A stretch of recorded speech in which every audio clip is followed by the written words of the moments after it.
Vamos lá, vamos torcer, né?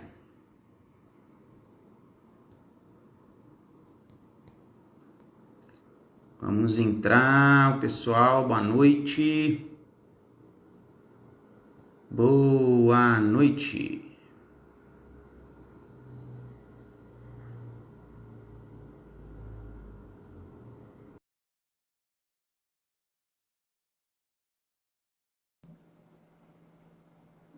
Boa noite. Ui. Doutor Munir? Ah, agora foi, né? Ai, daqui eu tô tendo que usar o celular. Perdoe, me É, mas perdoe. é pelo celular mesmo, sabe? Ah, e como Não diz o pessoal aí, consegue, sim, né? não consegue fazer, não consegue fazer pelo computador, não? Ah, gente, eu tava aqui no computador. Ah, mas graças a Deus e a paciência de todo mundo, né, doutor Munir? Ainda bem que existe É, essa ué. palavrinha chamada paciência. Obrigada. A paciência tem que ter bastante na conquista dos horizontes, né? Inclusive. É verdade, né? Tá me ouvindo bem? Sim, Ouvindo bem, tá? A imagem tá boa também, né? Não travou. O tá, enquadramento tá bom, às vezes corta aqui o pescoço, o meu não tá não, né? tá ótimo. Tá bom, agora, pessoal, oficialmente aí, boa noite para todo mundo. Temos alguns problemas técnicos aí, mas isso acontece, já está tudo alinhado. Nós vamos começar. Eu trouxe aqui a Débora, psicóloga, como uma convidada para esse bate-papo, e nós escolhemos um assunto muito pertinente, que é um assunto, a gente, né, denominou o tema como horizontes pessoais e profissionais, né? Ou seja, tem a ver com a nossa vida, com as nossas escolhas, com a nossa vocação, nossos talentos, né? E o nosso verdadeiro sentido da vida. Eu e a Débora atendemos no mesmo endereço, na clínica aqui em Pouso Alegre, na Medicina da Vital Brasil. A gente se conheceu há um tempo, trocamos pacientes e reunindo a minha experiência como médico do trabalho e psiquiatra, eu com 18 anos de formado, nós resolvemos alinhar esses assuntos com as nossas experiências e desenvolver um tema bem bacana para vocês, que também se tornou um projeto nosso. A Débora Martins é psicóloga, clínica do trabalho, apresenta 15 anos aí de experiência em gestão de pessoas e psicologia do trabalho, e psicologia clínica também. Em consultório, em empresas de grande porte, incluindo Força Aérea Brasileira e Eletrobras. É professora universitária com graduação em psicologia, especialização em área clínica e mestrado em educação. E o que nós vamos falar hoje, né, as abordagens? Nós vamos falar o conceito, o significado de trabalho, vamos falar o que é dom, o que é talento, o que é vocação, que é muito importante, falar da nossa identidade pessoal, da nossa identidade profissional e também das nossas escolhas profissionais no decorrer da vida. Nas 3 etapas, né? Escolha de um vestibular, depois uma escolha na meia-idade e também quando estar para aposentar ou quando se aposentou. Boa noite, Débora. Boa noite a todos. É uma alegria estar aqui, né? E eu diria assim, compartilhando, né?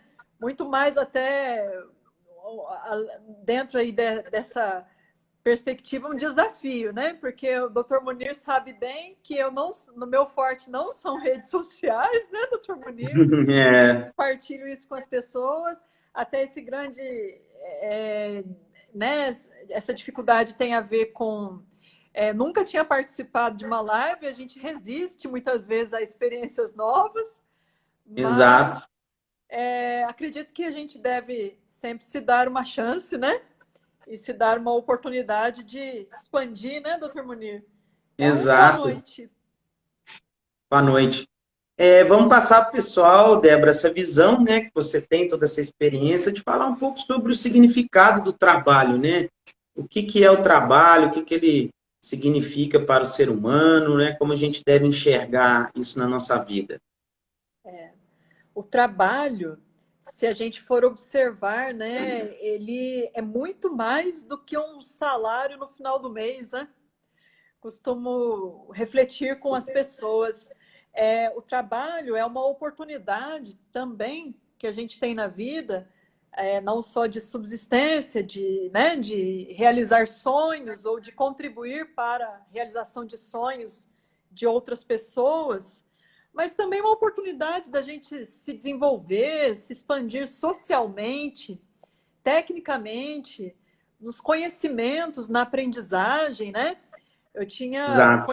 eu tinha um gestor que dizia assim, que amigos a gente pode até, a gente escolhe, mas o ambiente de trabalho forçosamente te coloca em situações que você não escolheria naturalmente, né?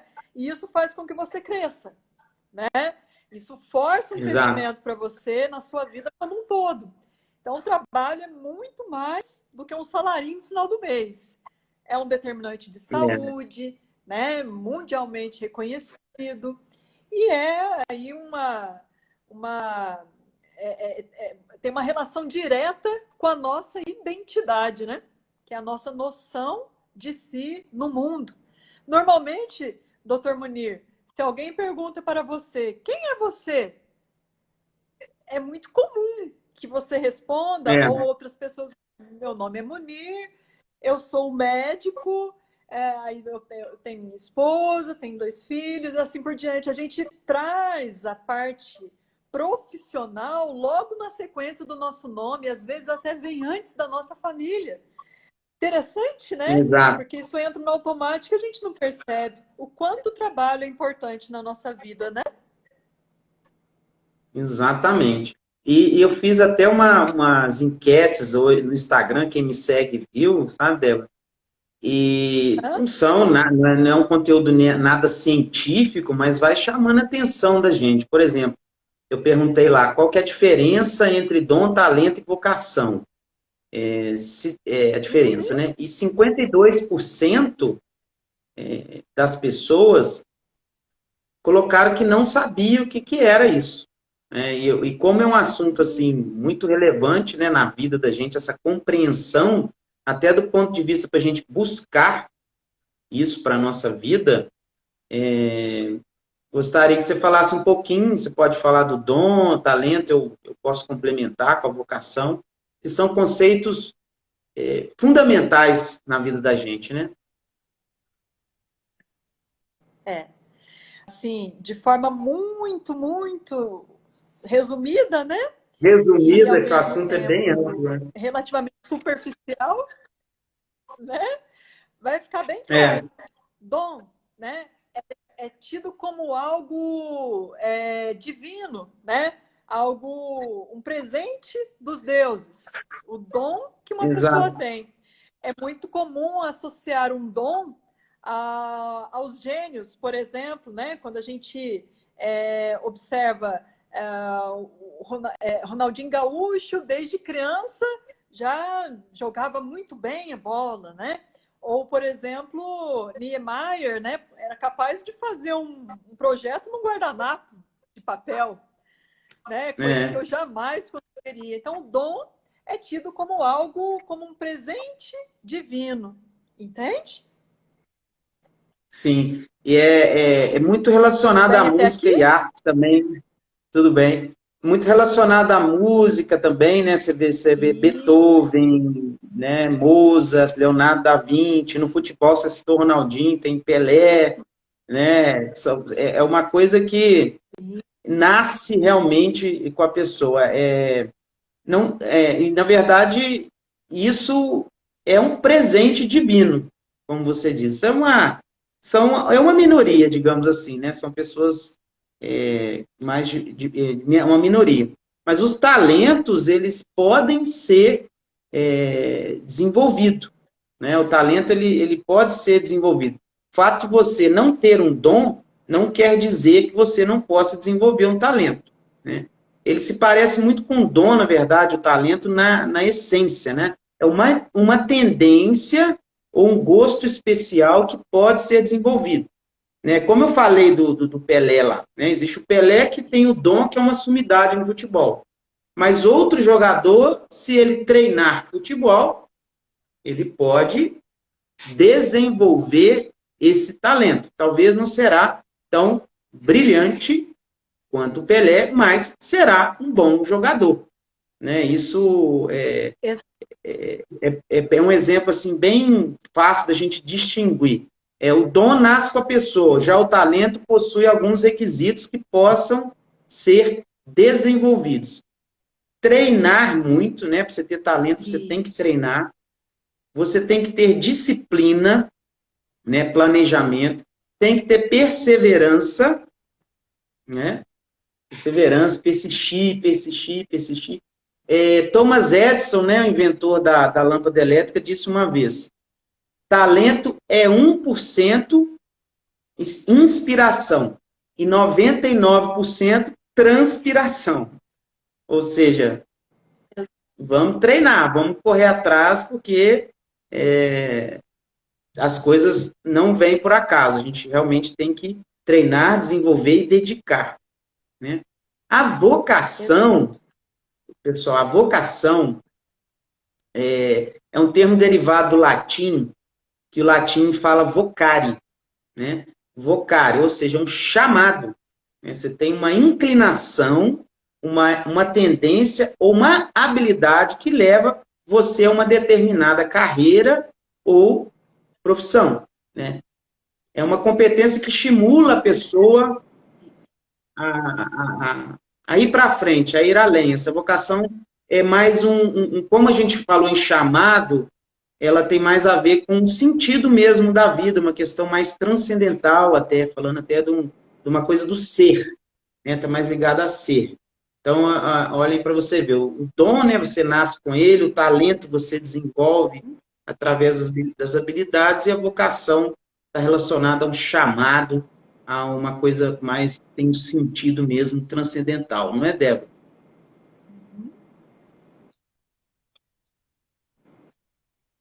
E outra pergunta que foi falada muito... Se a gente for pensar num conteúdo mais psicanalítico, talvez, poderíamos dizer como que tem relação com a própria história da pessoa, né? Um chamado enquanto um chamado enquanto algo, né, que eu posso cuidar, reparar, né, ressignificar na minha história por meio do meu trabalho. Então, a vocação também pode ser entendida como esse chamado significar algumas experiências a partir das relações e do seu trabalho, né? Então, a vocação também pode ter essa conotação, o que é muito rico, né?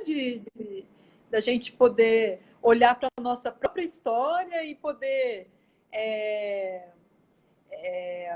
vamos dizer assim, buscar, por meio do nosso trabalho, uma ressignificação de algumas experiências, né? Podem ser experiências doloridas, experiências mais difíceis, mas que você ressignifica a partir da relação com o trabalho e com as pessoas. É o seu papel, de fato, no mundo e a contribuição para a sociedade, né? Como ser humano. Exato.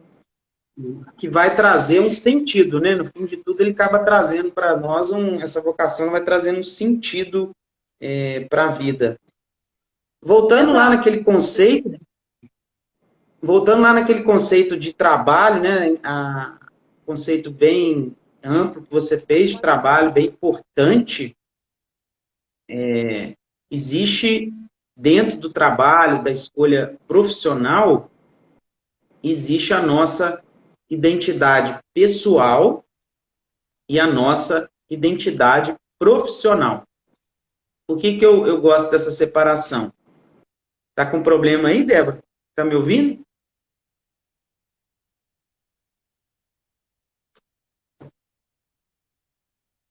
Tem um problema na internet da Débora aqui, ó.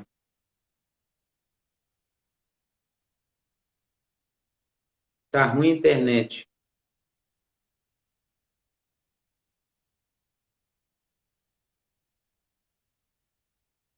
Som, sabe? Melhorou? É. Agora sim. Agora sim. Você colocou deve estar no 4G, né? Ou no Wi-Fi. Ouvindo bem? Agora sim.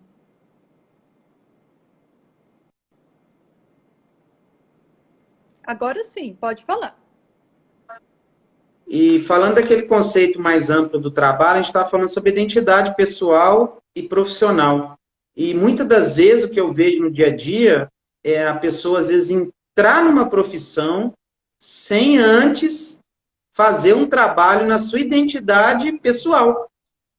Porque como você escolhe uma profissão, se você não sabe quem realmente você é, quais são os seus talentos, a vocação, como eu disse aqui, fica muito difícil escolher uma profissão se você não faz primeiro um trabalho de autoconhecimento para entender de fato quem você é e quais são as habilidades. E essa dificuldade, ela vem muito porque quando a pessoa vai escolher uma profissão, pensem bem, para quem fez faculdade, para quem fez vestibular. A gente, com 17, 18 anos, tomar uma decisão para escolher uma profissão é muito sério. A gente não se encontra preparado naquele momento para escolher uma profissão. E muitas das vezes, muitos jovens, eles sofrem uma certa influência dos pais ou da sociedade para escolher uma profissão. É uma angústia para o jovem, para a família, no momento do pré-vestibular, escolher qual curso que a pessoa vai trilhar. Pensa bem, um jovem, né, 17, 18 anos. É muito cedo para isso. Acho que a internet da Débora está muito ruim. Muito ruim mesmo.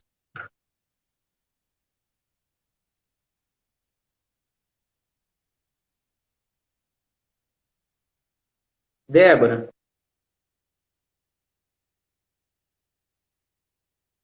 Débora.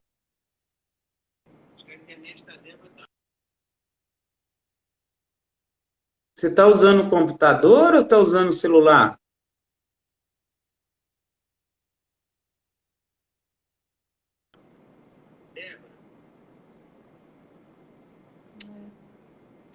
Doutor Munir. Oi? Oi, você está usando o celular? Alô? Você está usando o celular? Agora sim, né? Eu tô no Wi-Fi, acredita?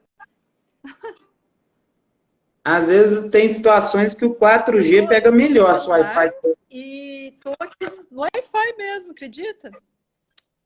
Nossa, O gente. seu 4G não vai Me estar perdoe, melhor? viu? O 4G você acha que não vai falhar Piorou. menos? Eu tentei, piorou. Ah, eu Piorou, estava falando, mas tá tranquilo. vamos ver se agora a gente consegue.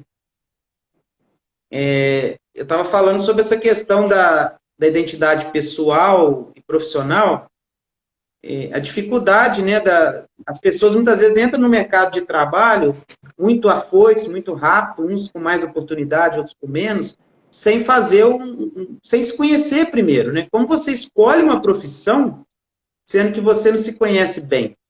É uma falha muito grande. Aí eu citei os jovens, que é muito cedo, um jovem de 17, 18 anos escolher uma profissão, e muitos deles são influenciados pela sociedade, ou pelos pais, né? Existem profissões, por exemplo, que são muito glamourizadas, né? A medicina é uma delas. A pessoa está lá, ela imagina ela com um jaleco, com o estetoscópio pendurado, aquela coisa toda, e na verdade o médico é uma vida assim, principalmente os que vão formar agora, uma vida muito sofrida, a pessoa dá muito plantão, alimenta mal, dorme mal, né? Tem os benefícios, ainda é uma profissão nobre, mas eu quis dizer assim, existe uma glamorização em torno de algumas profissões que, na verdade, aquilo não condiz com a realidade. O que eu costumo dizer aos adolescentes que estão no meu consultório, aos adultos jovens? Se você tem uma vontade de escolher uma determinada profissão, faça algumas experiências antes, né? Eu tenho um amigo eu queria fazer odonto, tem um pai de um amigo meu, do meu pai, amigo do meu pai, que tem um consultório. Vai lá, acompanha o serviço, olha, para ver se é aquilo mesmo. Procure orientação vocacional, né? Os psicólogos estão aí para isso, né? Os testes vocacionais, tudo está para isso. Os profissionais estão aí para isso. E uma coisa muito importante que tem que ter também nessas escolhas é um diálogo mais aberto em casa, né? É ideal que se tenha um diálogo mais aberto em casa para esse jovem que vai entrar no mercado de trabalho, para que os pais, de fato, conheçam esse filho, né, ao pé da letra, conheça esse jovem, conheça esse adolescente. E a dica que grandes educadores e psicólogos dão nesse processo comece a observar o seu filho lá na infância. Comece a observar ele lá na infância. O que ele faz com mais facilidade frente às outras crianças, os outros coleguinhas. Ali, muito provavelmente, vai estar o talento dele. E, por que não, a vocação. O dom, então, ele já vai despontar aos 3, 4 anos de idade, já vai ser aquela coisa meteórica. Mas se fizer essa observação desde cedo, ocorre um menor sofrimento, né? Existe um menor sofrimento nessa caminhada quando se consegue identificar isso e os pais vão direcionando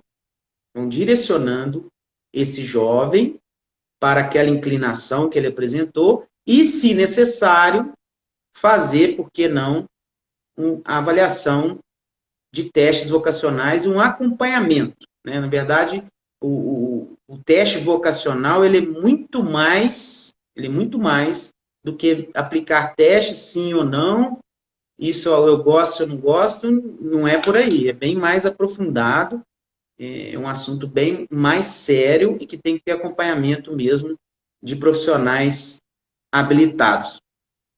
Uma outra faixa etária que eu observo aqui no consultório, que é muito comum, todas essas angústias, essas dúvidas, pessoas entre, digamos, 25, 30, talvez, anos, até, vamos ver aqui que a Débora está me chamando de novo, de 25 a 30 anos, de 25, 30 até 50, por exemplo, essa média, que são o quê? As pessoas que se formaram, porém, não estão satisfeitas com o que fazem, escolheram a profissão errada e tem aquele certo receio de dar um passo para trás e recomeçar, né? E pessoas ainda que não se encontraram, né? Então, existe, no consultório, é muito comum. Alô, Débora, tá bom agora?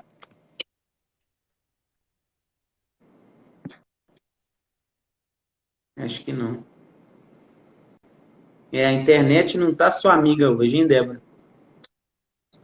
Realmente não está sua amiga. E esse intervalo, vamos colocar 30, esse intervalo de 30 a 50 anos é crucial. É crucial. Porque geralmente dos 20 aos 30, você está em processo, digamos, de formação. Fazer um vestibular, né, passar no vestibular, se formar e tal. Dos 20 aos 30, o ser humano geralmente ele vai colocar em prática aquele conhecimento que ele adquiriu, né? Vai adquirir experiência com aquela prática que ele adquiriu de fato. Após os 40, 50, ele começa um pouco a usufruir mais desses benefícios. E após os 50, com aquela maturidade, já vem toda uma outra questão de vida, né, que não está ligada a poder, que não está ligada a sucesso, a dinheiro. É mais uma questão de maturidade. É uma questão mais maturidade. Maturidade, enxergar a vida de outra forma, enxergar mais pelo lado do ser, né, não do ter, porque determinadas fases, se a pessoa não tem muita maturidade espiritual, por exemplo, não é uma pessoa muito espiritualizada, ela vai visar, nesse primeiro alavanco da vida, ela vai visar muito a questão material, que é o mais importante, é o material, me colocar no mercado de trabalho, ser reconhecido, ser alguém na sociedade, ter dinheiro, poder ter as minhas coisas. E também, acima disso, as pessoas que vão se aposentar ou estão para aposentar. É outra fase também de angústia, é outra fase de o que eu vou fazer, né, como vai ser. Por exemplo, existem algumas profissões que eu observo aqui no consultório, vou dar um exemplo de uma profissão que eu vejo muito, bancário.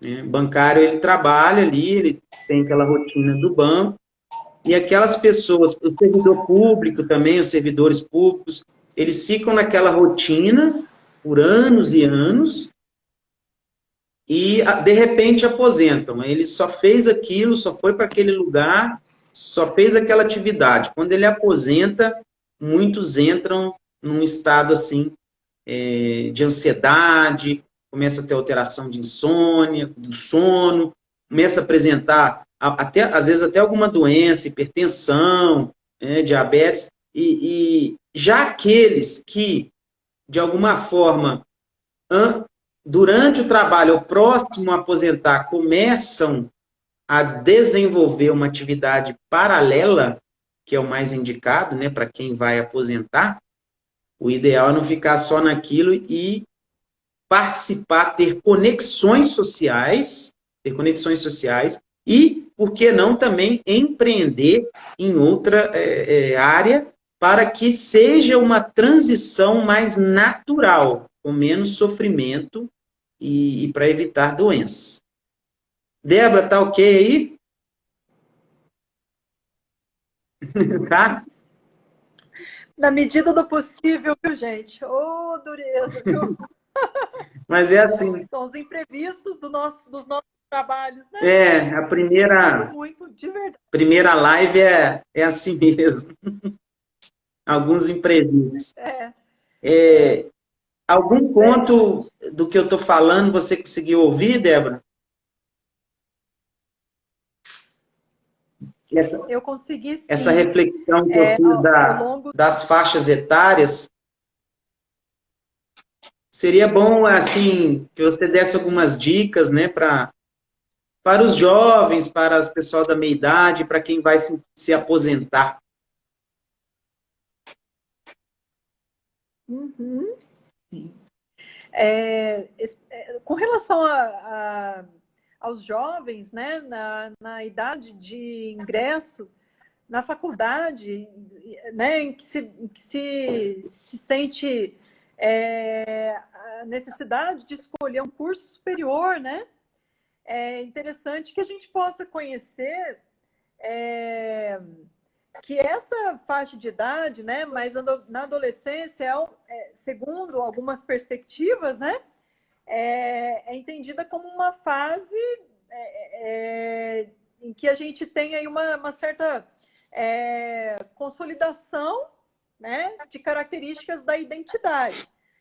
A identidade, noção de si no mundo, né, de sua missão, né, a sua razão de ser. Então, por isso que é difícil para um jovem, para um adolescente, ter de decidir algo a respeito. Por isso é conflituoso muitas vezes. O que eu conversaria a respeito é que os pais suspendessem um pouco as expectativas e refletissem um pouco mais com os filhos sobre o que eles gostam de fazer, o que eles, né, desejam, que talentos eles têm, que habilidades eles têm. Quando crianças gostavam de brincar mais com o quê? E o que foi mantido ao longo do tempo, que foi sendo aperfeiçoado em termos de talento, né? Sim. Então, eu diria que, especialmente nessa faixa de idade, pode-se lançar mão de orientações profissionais, né, a respeito de carreira ou de escolha profissional, escolha de curso, de graduação, e do ponto de vista familiar, escutar um pouco mais ao invés de projetar-se no filho. Projetar seus próprios sonhos num filho, numa filha. Escuta. Ele já tem no coração dele algum norte. Então, escute, né? Do ponto de vista aí ao longo da carreira, né? Já exercida uma profissão ou já com uma certa experiência no mercado de trabalho, olhe para dentro de você, né? Como é para você estar fazendo aquele trabalho? É só por uma questão de um salário no final do mês? Ou você encontra prazer no que faz, né? Alegria, satisfação no que faz, sabe? Porque muitas vezes o que adoece uma pessoa, o que pode adoecer, não é o trabalho em si, mas as circunstâncias nas quais o trabalho acontece. Então, é muito válido ter o maior número de informações possíveis, né? O maior número possível de informações, para que você possa ter clareza se é a profissão, se é o contexto, às vezes é a empresa, às vezes não é você, e às vezes é você, não é a empresa, às vezes nada que a empresa fizer vai estar legal, quando que na verdade é você que ainda não encontrou um sentido para a sua carreira, né? Então, é importante a gente levantar o maior número de informações possíveis, especialmente sobre o seu autoconhecimento, para que você possa ter clareza do cenário e construir. E do ponto de vista daqueles que já estão próximos aí de uma aposentadoria, né? Vamos dizer assim que a cada época a gente encerra ciclos, inicia ciclos, né? Mas isso é da vida. Então, quem sabe se você ampliar as suas perspectivas, né? Às vezes, com o conhecimento que você teve num trabalho formal, você pode montar uma consultoria, porque você pode ter se tornado um profissional tão especializado, que aí você pode ditar o ritmo do seu trabalho, né? Por meio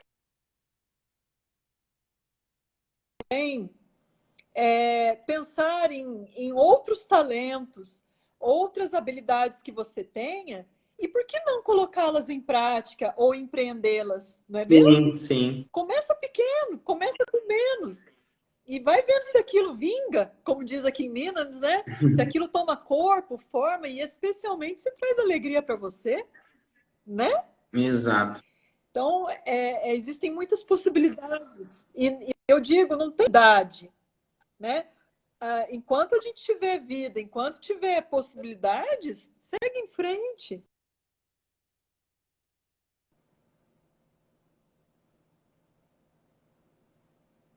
Travou.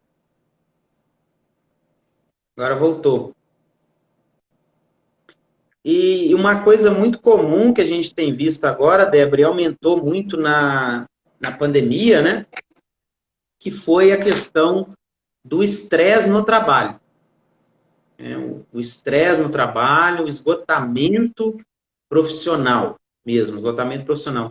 E até eu fiz uma enquete lá no meu Instagram, que perguntei, você sabe o que é síndrome de burnout? Né? Burnout, no termo certo. Sim, 31%, 69% não, ou seja, quase 70% das pessoas que acompanharam meus stories colocaram. E é uma síndrome que foi caracterizada a primeira vez em 1974 por um psicanalista, um psiquiatra, em que foi caracterizado como esgotamento por estresse crônico no trabalho.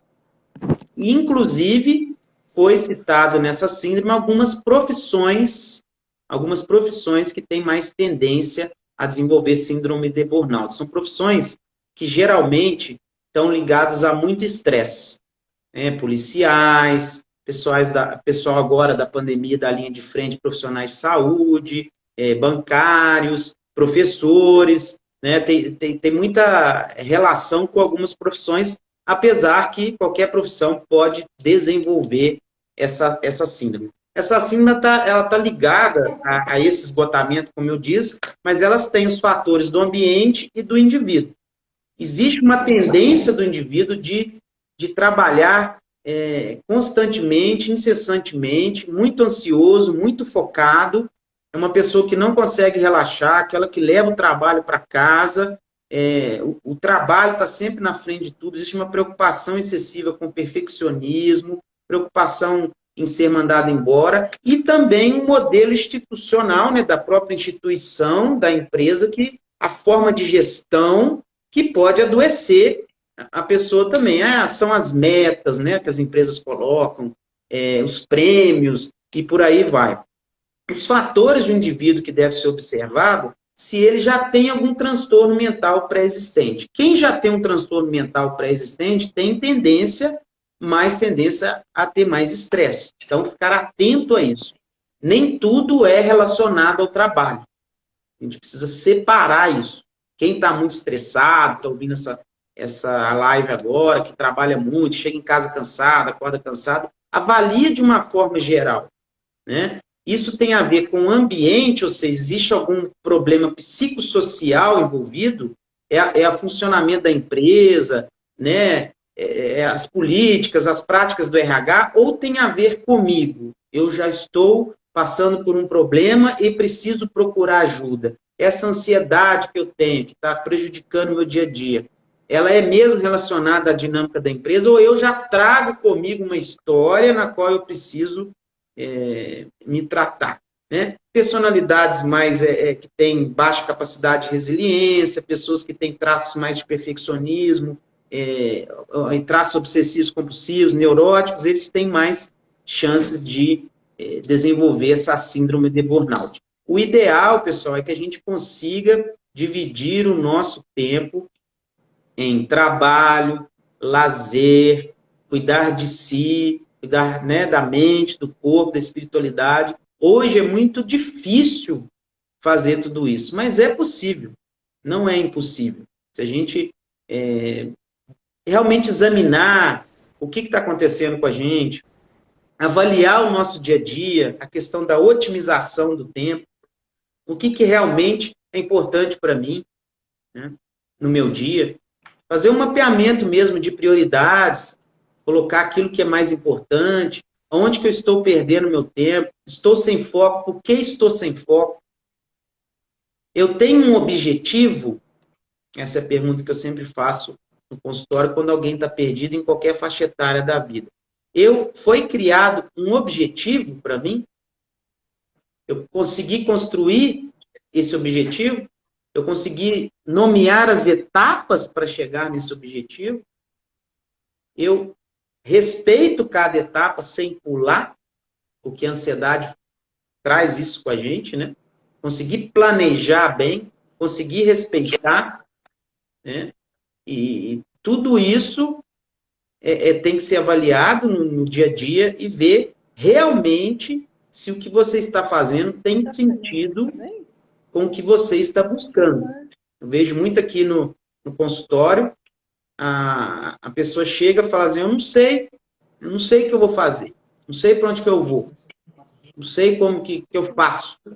E você vai fazer um questionamento, você começa a perguntar, e a pessoa está totalmente perdida, porque ela mesma, através das escolhas, das atitudes, é que conduziu um caminho dessa forma. Geralmente por quê? Geralmente ela está vivendo mais para o externo, né? Vivendo mais exteriorizado, vivendo mais com o que está em rede social, o que está acontecendo com o outro, preocupado com o que o outro acha dela, uma série de contextos que prejudicam para que ela encontre, de fato, a sua real vocação e para onde ela vai chegar. Então, eu costumo dizer muito assim, o movimento, ele é para dentro, né? O nosso crescimento, ele vem de dentro para fora. Nós temos que interiorizar para entender, lidar com os nossos fantasmas, né? Sanar todos esses fantasmas que tem dentro da gente, nos enxergar como seres humanos que têm qualidades e que também têm limitações, trabalhar aquelas limitações em que a gente precisa vencê-las e outras a gente aprender a conviver com elas, aceitar elas, né? Ir até o nosso passado, visitar o nosso passado e ver se tem algo nesse passado que está comprometendo a gente caminhar, ir lá, ressignificar esse passado, trabalhar esse passado e deixar ele lá. E tentar viver o agora. E também deixar os pensamentos ansiosos que projetam a gente lá para o futuro, para cenários aterrorizantes, cenários ansiosos, cenários que muitas das vezes nem aconteceram e nem vão acontecer, são projeções que nos causam pensamentos e ansiedades antecipatórias, conseguir ir libertando para sintonizar de fato no presente, para viver o agora, para ter a mentalidade de ser mais do que ter. Não é, Débora? É bem por aí, né? Eu estou aqui, gente, numa luta danada, viu? Tentando acompanhar e a fala tão preciosa aí do Dr. Munir, mas o problema está no meu celular mesmo. Nós estamos tentando de tudo, infelizmente. Porém, o que a gente pode pensar, né? Desde o princípio, né? O mais importante é o que faz sentido para você, né? Hoje, né? O que faz sentido para você estar presente, né? Estar onde está, fazendo o que estiver fazendo e encontrar um sentido para aquilo, né? E isso, não só profissionalmente, mas pessoalmente, agrega a sua identidade, né? A sua noção de si, a sua razão de ser. E aí, vamos dizer, numa mistura de dom, talento, de vocação, você se encontra na sua história, né? Então, é bem por aí. Traz do passado o que for agregar e deixa para o futuro o que realmente for para vir. Cuida do hoje, né? É o que você tem, né, Dr. Munir? Eu costumo dizer assim, lute com as armas que você tem. O que eu tenho hoje? Né? O que eu posso fazer no hoje? Eu esbarro muito aqui no consultório com as pessoas falando às vezes assim, doutor, mas eu não tenho dinheiro. Mas meu pai não me ajuda. Mas não sei o quê. A pessoa fica naquele discurso sempre projetando para fora, como eu disse, e tentando encontrar um culpado para aquela situação. Aí eu digo assim, vai para uma academia, faz uma ginástica, eu não tenho dinheiro. Lute com as armas que você tem. Então, faça uma caminhada. Não é? Eu não tenho dinheiro para pagar uma academia. Faz uma caminhada. Porque você fazendo uma caminhada, você já vai estar cuidando da sua saúde. Vai dormir melhor, vai ficar mais bem-humorado. Se você está com uma depressão, vai melhorar. Se você está com uma ansiedade, vai melhorar.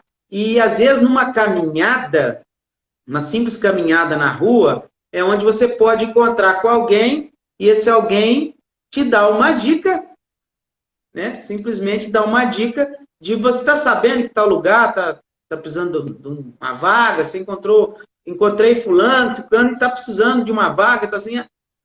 E às vezes nessa caminhada, nessa atitude que você tomou em benefício da sua saúde, com as armas que você tem, mesmo com pouco dinheiro, é que pode te dar um norte. Por quê? Sem conexões sociais, sem convívio social, o ser humano não consegue prosperar. Isso é fato. Muitas pessoas falam, mas eu vivo bem, me vivo bem sozinho, vivo bem, mas não é isso que os estudos mostram. Eu não estou falando que a gente não possa ficar sozinho, a gente até deve ficar sozinho, mas tentar ficar sozinho em solitude, não em solidão, porque a solidão dói, a solidão ela é um sofrimento, é um sentimento negativo, né? Já a solitude não, a solitude é o momento em que você está, é o momento que você separa para estar consigo mesmo, porém estar bem. Que até durante a solitude você pode ter reflexões negativas, ficar triste, mas elas fazem parte do processo. A solidão dói e a solidão mata. Isso eu estou falando baseado em ciência. Tá? E solidão não quer dizer somente estar sozinho. Você pode estar cercado de pessoas e se sentir sozinho. Essa é uma outra característica. É uma coisa individual. A pessoa às vezes está cercada de pessoas na família e se sente sozinha. Já a solitude é algo que traz muito benefício para a gente. Débora, eu vou ver se tem alguma pergunta, se o pessoal vai fazer alguma pergunta aqui. Daqui a pouco o nosso tempo vai acabar, mas eu fiquei impressionado também que apareceu. Você gostaria de mudar a profissão? Muitas pessoas, 45%, pensam em mudar de profissão. Né? E você se sente reconhecido no que faz? 62% não. 38% sim. Isso é um fato, né? A Cida aqui falando, Dom Déry, bora cuidar da mente, é fundamental, com a ajuda do Dr. Munir. Abraço, Cida. Então, olha, a gente vê muito isso também, Débora, vê em trabalho, vê na prática, eu vi isso muito na prática no meio de trabalho. Muitas das vezes a pessoa não buscava só o reconhecimento financeiro no trabalho. Ela buscava o reconhecimento, simples fato de receber um elogio, né, do chefe, do patrão. Tem um estudo até que fala isso, que as pessoas se sentem mais gratas e mais felizes quando ela recebe algum tipo de benefício no trabalho e não aumento no salário. Quando ajuda a pagar um curso para a pessoa, quando ela é reconhecida no final do mês e ela é destacada frente aos colegas, porque esse sentimento é inerente ao ser humano, né? Dois sentimentos, ser amado e ser reconhecido. Esses dois sentimentos, o ser humano, é inerente ao ser humano. Para a gente se manter vivo, a gente necessita de ser amado e de ser reconhecido. Tá ok aí a sua transmissão? Mais ou menos? Eu vou verificar aqui se tem alguma pergunta e vou fazer algumas considerações finais, agradecer o pessoal. E se for o caso, Débora, a gente marca um outro dia também, que a gente possa... O assunto é muito amplo, né? A gente pode marcar um outro dia para falar com mais tranquilidade, com mais clareza, né? Esses problemas, a internet tem esses problemas. Mas, enfim, a mensagem que eu quero deixar para vocês é que profissão, gente, não é uma sentença definitiva. Ter uma profissão não é uma sentença definitiva. É possível mudar. É possível mudar, sim. Com planejamento, com estratégia, com autoconhecimento, com orientação profissional, é possível, sim. E os adolescentes, adultos jovens, os pais, né, que são os pais que têm adolescentes, e os próprios adolescentes e os adultos jovens, se estão passando por angústia, por indecisão, né, por algum tipo de situação em casa, não tenham vergonha de procurar ajuda, porque quanto mais cedo fizer isso, mais sucesso você vai ter, porque o seu caminho vai ser menos sofrido. A gente vê pessoas que entram no vestibular num curso, não termina, sai, faz outro vestibular, entra no curso, fica 2 anos, sai, aí desiste de tudo, vai para um emprego, vai para outro emprego, quer dizer, Às vezes a pessoa perde décadas da vida nessa caminhada, nesse sofrimento. Isso pode ser evitado. E diante disso, até que eu, a Débora e a minha sobrinha Ana, a gente faz um trabalho relacionado a isso, que chama Projeto Horizontes. Ele está relacionado a isso. Funciona aqui na cidade de Pouso Alegre, projeto individual, né, com atendimento individual, 7 sessões feitas pelos psicólogos.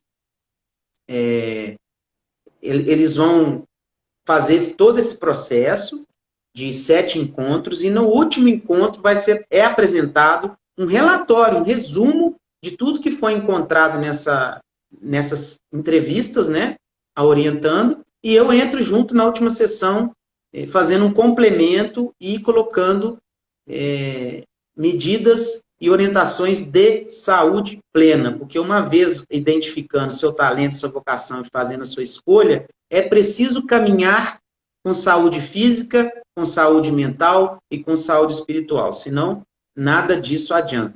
Eu vi uma pergunta ali da minha amiga Renata. Tudo bem, Renata? Boa noite. Se nós devemos definir a profissão pelo dom, talento ou vocação? Com certeza. Com certeza. É esse processo, né, de identificação dessas habilidades e desses talentos devem ser feitos já lá na adolescência. Eu já recomendaria aí, talvez por volta dos 15, 16 anos, por aí, é um momento bom, 17, às vezes até um pouco antes, não no ano do vestibular, porque o ano do vestibular é um ano que o jovem está muito estressado, mas é um pouco antes, passar por esse processo, ou para confirmar, ou para realmente identificar e ver se é isso mesmo. Porque aquela frase que diz, o trabalho enobrece o homem, né? Se a gente for ver quanto tempo do dia nós passamos no trabalho. Não é verdade? A maior parte do dia, do tempo do dia, nós estamos no trabalho. E você ir para o trabalho insatisfeito, passar, né, ficar estressado e não gostar do que faz, nós estamos falando aí em ter vida curta. Por quê? Você vai para um lugar para estressar, você vai trabalhar sob cortisol alto, adrenalina alta, estresse crônico prolongado, inflamação, pode desenvolver a síndrome de burnout, que eu falei agora há pouco, e doenças clínicas e psiquiátricas vão aparecer com certeza. Tá certo, pessoal? Eu vou encerrar nossa live de hoje. A gente preparou um material muito bacana. Eu acredito que nós vamos ter oportunidade aí de ter mais algum outro evento. A Débora teve uns problemas técnicos e é um tema muito relevante. Eu gosto muito desse tema.